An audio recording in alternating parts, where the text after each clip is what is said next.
دوستو، ایک اصولی بات ہے، اس پوری دنیا کے اندر جتنے بھی حادثات ہو رہے ہیں ان تمام حادثات کے پیچھے غفلت کار فرما ہے۔ مثال کے طور پر آپ گاڑی چلا رہے ہیں، ذرا سی توجہ گاڑی کی طرف سے ہٹی، دھیان ہٹا اور ایکسیڈنٹ کا حادثہ وجود میں آیا۔ گھر کے اندر ماں بہنیں کچن میں ہوتی ہیں، ان کی توجہ جہاں چولہے سے غافل ہوئی، جہاں ان کی توجہ دھیان ہٹا، فوراً دودھ ابل جاتا ہے، چائے بکھر جاتی ہے، سالن جل جاتا ہے۔ غرض یہ کہ جتنے بھی حادثات اس دنیا کے اندر ہو رہے ہیں ان تمام کے تمام حادثات کے پیچھے غفلت کا فرما ہے۔ اب اس غفلت کو ہم دور کس طرح سے کریں؟ اچھا، اتنا تو ہم سب کو پتا ہے، اللہ معی، اللہ میرے ساتھ ہے، پھر یہ گناہ کیوں ہو رہے؟ اس کی وجہ یہ ہے کہ اللہ تعالیٰ کو قرب تو حاصل ہے لیکن اللہ کی معرفت نہیں ہے۔ ایک ہے قرب اور ایک ہے معرفت۔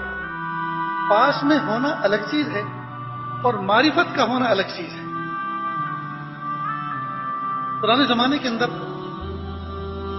لوگ چیزیں بیچتے تھے اور حکومت سے منظور شدہ وزن نہیں ہوا کرتے تھے، جیسے 1 kg 2 kg 1 کلو 2 کلو کے جو باٹ ہوتے ہیں، وزن ہوتے ہیں متعین، اس طرح کے وزن نہیں ہوتے تھے، بلکہ لوگ اپنے اندازے اپنے پاس رکھتے تھے۔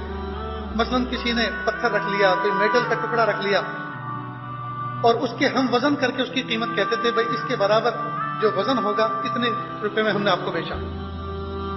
ایک جوہری تھا، جب صدا لگائی، ایک نوجوان بچہ تھا، تیل بیچنے کا کام کر رہا تھا، صدا لگائی، اس نے کہا بھائی ادھر آؤ، کیسے تیل دیا ہے؟ اس نے اپنے جھولی سے، تھیلے سے اس نے ایک وزن نکالا، ایک پتھر کا ٹکڑا نکالا اور کہا اس کے ہم وزن اتنے روپے میں بیچ رہا ہوں۔ جیسے اس نے پتھر نکالا تو اس کی آنکھیں پٹی کی پٹی رہ گئی۔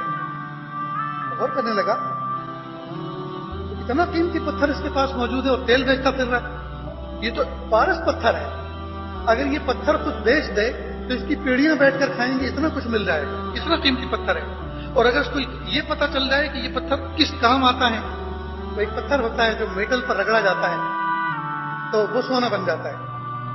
کتابوں میں لکھا ہے کہ کئی دفعہ کوہ پیما جو پہاڑوں کی پیمائش کرتے ہیں، میجرمنٹ کرتے ہیں اس کا، تو ان کے پاس بڑی بڑی زنجیریں ہوتی ہیں اور وہ زنجیریں اٹھا کے نہیں چلتے، بس وہ رگڑتے ہوئے گھسیٹتے ہوئے چلتے ہیں۔ چین ہوتی ہے لوہے کی، آہنی، تو کئی مرتبہ بہت سے لوگ چین گھسیٹ کے لے جا رہے تھے، پتہ چلا آگے چل کر وہ پوری کی پوری چین سونے کی بن گئی۔ ہم نے سوچا یہ پوری لوہے کی چین سونے کی بن گئی۔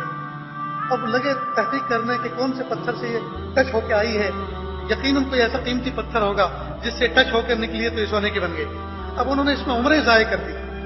اس علاقے کے بکریوں کے چرواہوں نے بکریوں کے پیر میں جو سم چڑھائے وہ لوہے کے چڑھا دیے کہ یہ کسی نہ کسی شاید پتھر پہ ٹکرا جائے تو یہ سونے کی بن جائے، اور روزانہ بکریوں کی سم اور وہ نال چیک کیا کرتے تھے کہ کوئی سونے کا بنا کہ نہیں بنا۔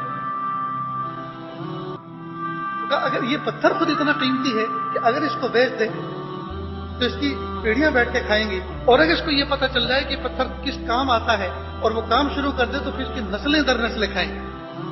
تو جب اس نے دیکھا کہ پتھر پارس پتھر ہے، کہا بڑا پارس بیچے تیل، یہ دیکھو قدرت کے کھیل۔ تو اس کا کیا مطلب؟ پتھر کا قرب تو تھا، پتھر کی معرفت نہیں۔ کئی مرتبہ آدمی کے پاس بہت ساری چیزیں قیمتی قیمتی ہوتی ہیں، لیکن کسی خاص موقع پر اس کی افادیت کا اظہار ہوتا ہے اور وہ کسی کے کرنے سے ہوتا ہے، اس دن سے اس کی قدر بڑھ جاتی ہے۔ بڑی قیمتی چیز ہمارے پاس موجود ہے اور ہمیں اس کا پتہ بھی نہیں تھا کہ اب اس کو سنبھال کے رکھو۔ تو قرب ہونا الگ چیز ہے، معرفت کا ہونا الگ چیز ہے۔ اللہ تعالیٰ ہمارے قریب ہیں۔ اللہ نے فرمایا نحن اقرب الیہ من حبل الورید، ہم تو تمہاری رگ جان سے بھی زیادہ قریب ہیں۔ جب اللہ تعالیٰ ہمارے اتنے قریب ہیں اور ہمیں اس کا پتہ نہیں ہے تو تبھی تو دوستو ہم سے گناہ ہو رہے ہیں۔ آج جو ہم درنگی کی زندگی گزار رہے ہیں، مخلوق کے سامنے کچھ اور خالق کے سامنے کچھ اور، جس وقت ہم گناہ کر رہے ہوتے ہیں اس وقت ہم بھول چکے ہوتے ہیں کہ کوئی دیکھنے والا دیکھ رہا ہے۔ اللہ پاک نے اپنے ایک ولی کے دل پہ الہام کیا، غالباً داؤد طائی رحمۃ اللہ علیہ، کہ اے میرے بندے، جب انسان گناہ کرتے ہیں ان تمام کھڑکی دروازوں کو تو بند کر دیتے ہیں جن سے مخلوق دیکھتی ہے، اور اس دروازے کو بند کرنے کی فکر نہیں کرتے جس سے میں خالق ان کو دیکھتا ہوں. کیا اپنی طرف دیکھنے والوں میں سب سے زیادہ چھوٹا، سب سے زیادہ حقیر مجھے سمجھتے ہیں؟ اب یہ حضوری ہمیں کیسے حاصل ہو؟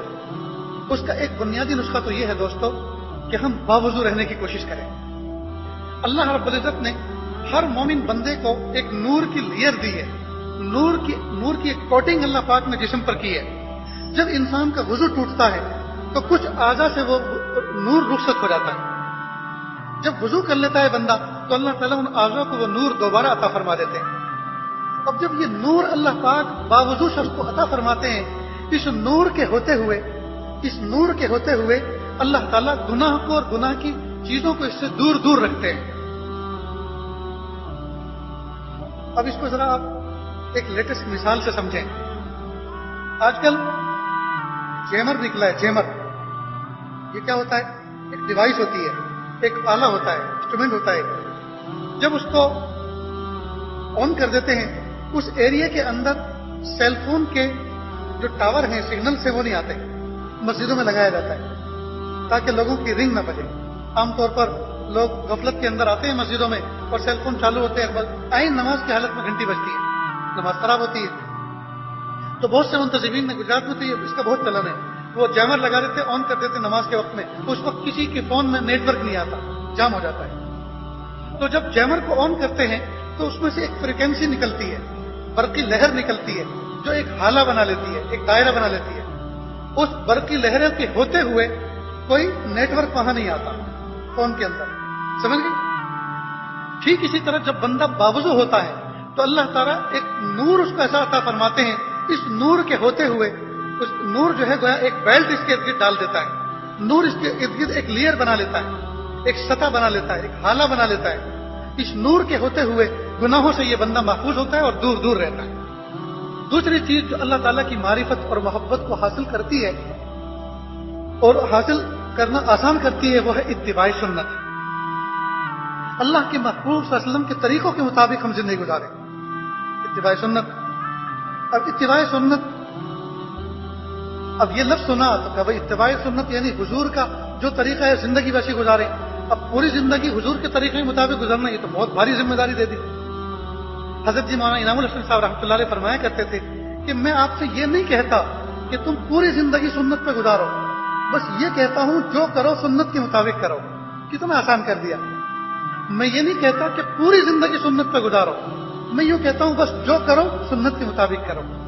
اللہ اکبر، کتنا آسان ہے دوستو. اب ایک بات ذرا اور سمجھیں. ہم میں کا ہر آدمی صبح سے شام تک اور شام سے صبح تک 10-15 کام ہر ایک کرتا ہے.